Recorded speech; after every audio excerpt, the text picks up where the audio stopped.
Hi there, welcome to Chess World.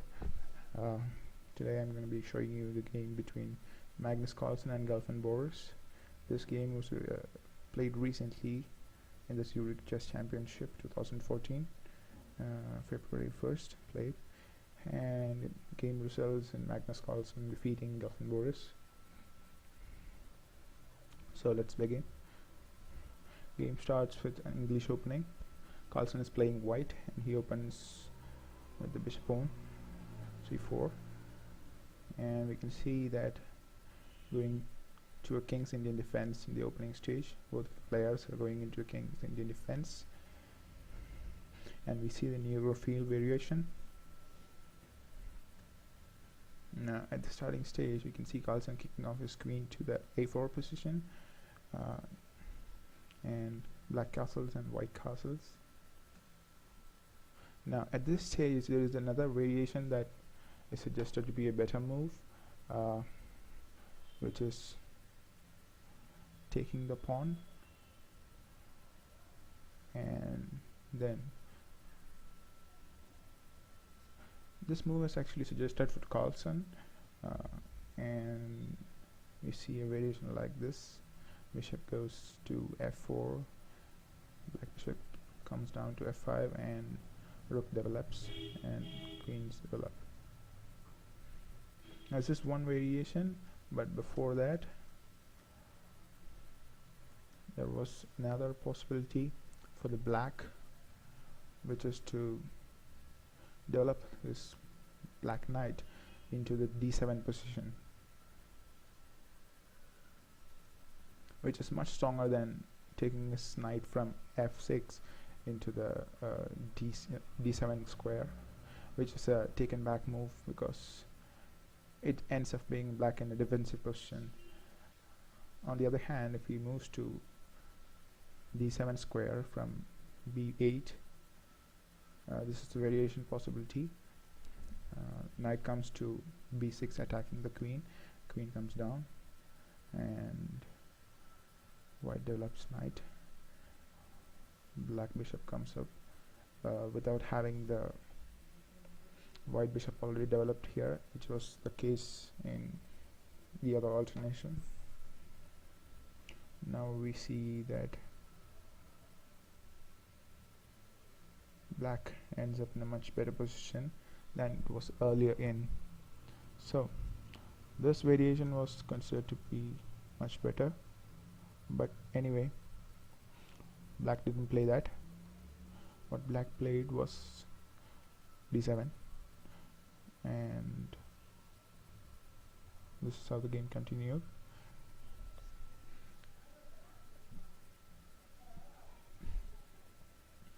b6, and after this position we see that black brings his knight into e4 position. Initially we would think that Carlsen might want to exchange this knight off, because this black knight here is in a very dangerous position because it's at the center of the court and it's a very dangerous position. So instead Carlsen just pushes his pawn, and then black captures the white queen, trading off the queens, and the pawns get doubled here for Carlsen, but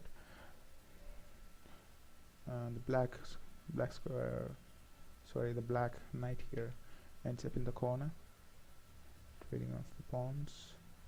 Now this white pawn here is attacking the bishop here in the f file and takes off. Initially it looks like a blunder to us. If we look closely, we can see that why Carlsen exchanged that pawn, sacrificed that pawn, was to divert this bishop from this square into the g square, so that then when the knight takes it, the bishop doesn't come over to this position.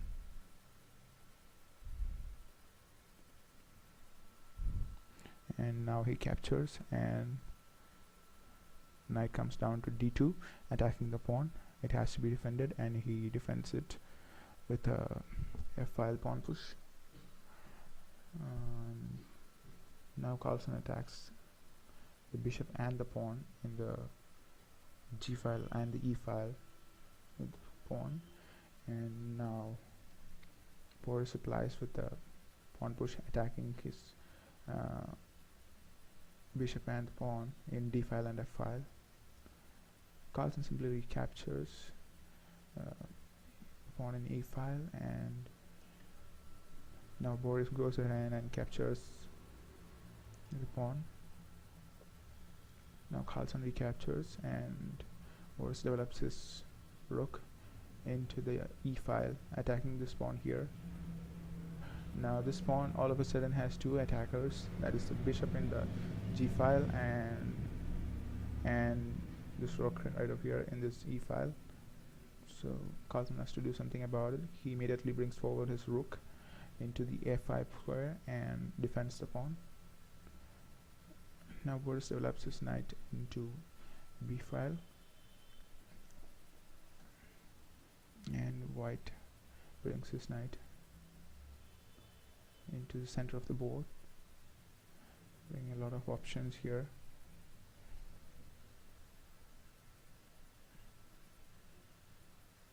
This position we might think that it was not the best move for Boris to play, but let's see what other variations he could have played. Same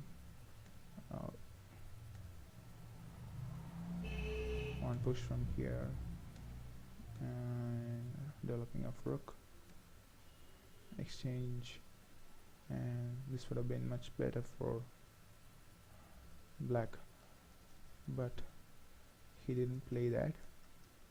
When the pawn was pushed,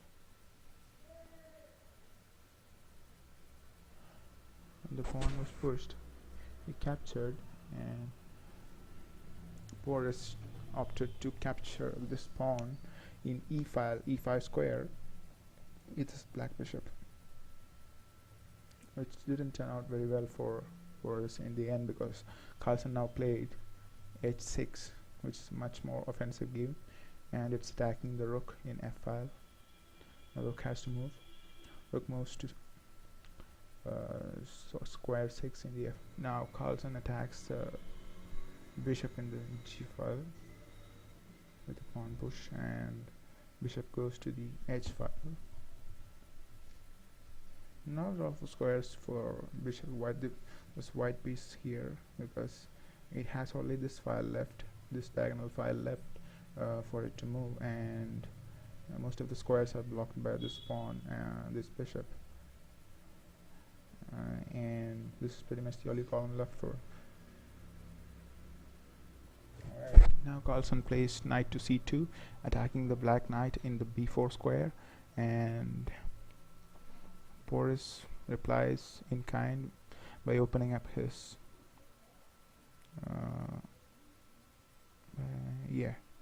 this file right here. He pushes the pawn, and it's attacking the bishop. The rook's all of a sudden attacking the bishop, and bishop has to move, so the bishop captures the pawn and moves, and now the rook can come down to the g file and go ahead and pin this bishop to the. Carlsen captures the pawn in f file, and now pawn push attacking the bishop. Bishop is captured the pawn, and rook recaptures. Knight takes, and pawn is captured. Now we see that Boris is already down by 2 pawns, and Carlsen is in a much better shape than Boris position wise. Knight is controlling the center of the board, and king goes into the h file. Pretty much trapped here in this situation. Not a lot of options for Boris, and now Carlsen goes after the other pawn in the b file, and Boris tries to attack this white pawn and also get his white bishop, that is the only piece other than the rooks, active. It has been trapped in this file for almost all the game now, and now he's trying to get some action.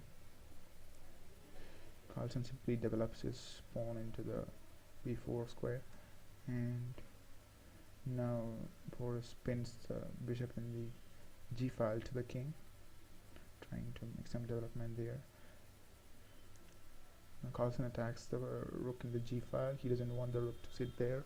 It could be dangerous for him, considering that there are two still active bishops here in the d file and the b file. So rook has to move. Rook goes back to the d file, and now Carlsen goes ahead and removes that bishop from in front of the king so that any future pins could be avoided. And he has also developed this bishop into the e4 square, much active position for bishop to be in, considering that it's trying to build an attack on the black king. And now the black bishop goes back to f5, trying to bring some protective pieces into the game here. Now Carlsen goes ahead and captures this pawn right here, which turns out to be revealing, so that because it's pinning the bishop and the rook, and the bishop has to stay there. And variations possible for this moves perhaps would have been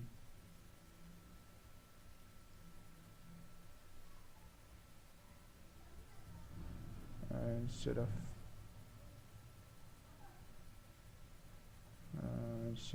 moving the bishop into the square, you could have played a bishop in the white square to b3. Alright, let's see how that goes.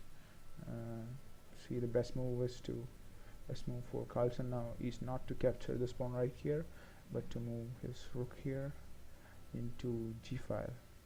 And now the black comes here, pinning knight and the rook, and knight has to move there. Black comes down, checks the king,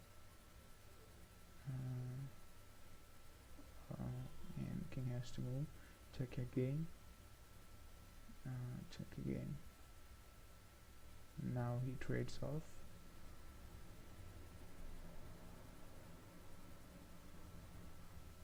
And the pawn still ends up getting captured, but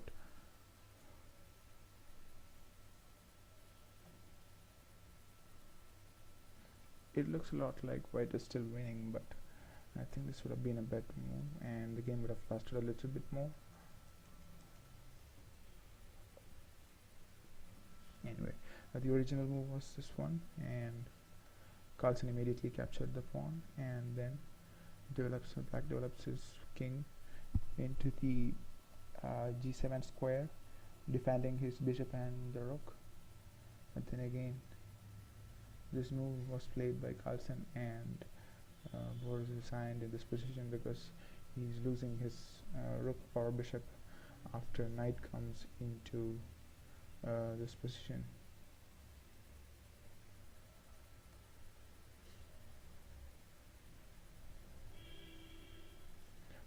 From here,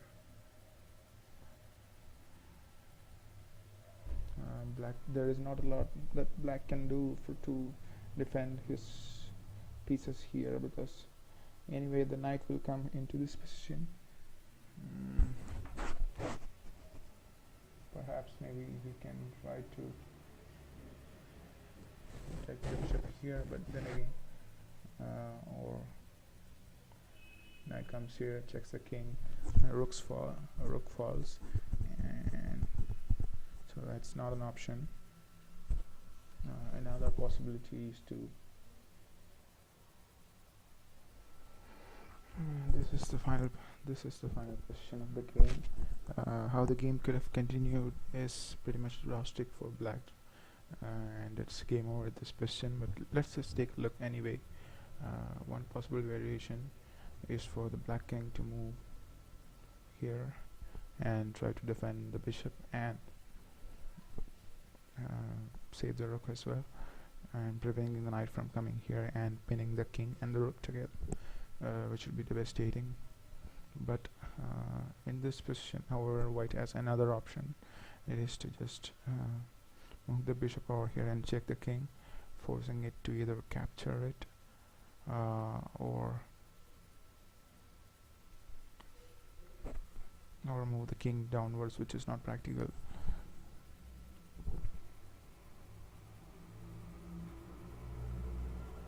Or the king could simply capture knight here, but anyway ends up recapturing here, and not a lot of options for black here.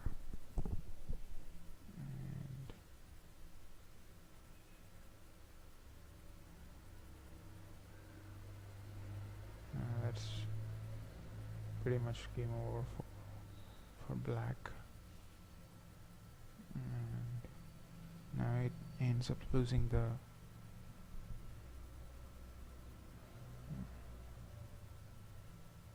rook here. Doesn't look very good for black, so that variation is perhaps not the best idea. Another possibility is to simply capture with the rook here. Then again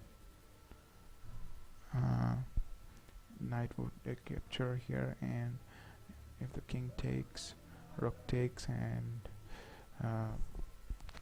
white is still winning because it has 3 pawns and 2 rooks in much better position than black, and there's not a lot that black can do here, so he decided to resign. Not a lot of variations left as well. So this is the final position. This is my first video tutorial of this game in my channel, and it's not the best, but I'll try my best in future videos, and I'll try to make improvements. So please subscribe to my channel and keep getting updates on videos. I'll keep more videos posted, and I'll do some more videos on weekends, and if there are any major tournaments like the one at Zurich Chess tournament happening right now, I'll post more videos on weekdays as well. So stay tuned. Thank you for watching this video.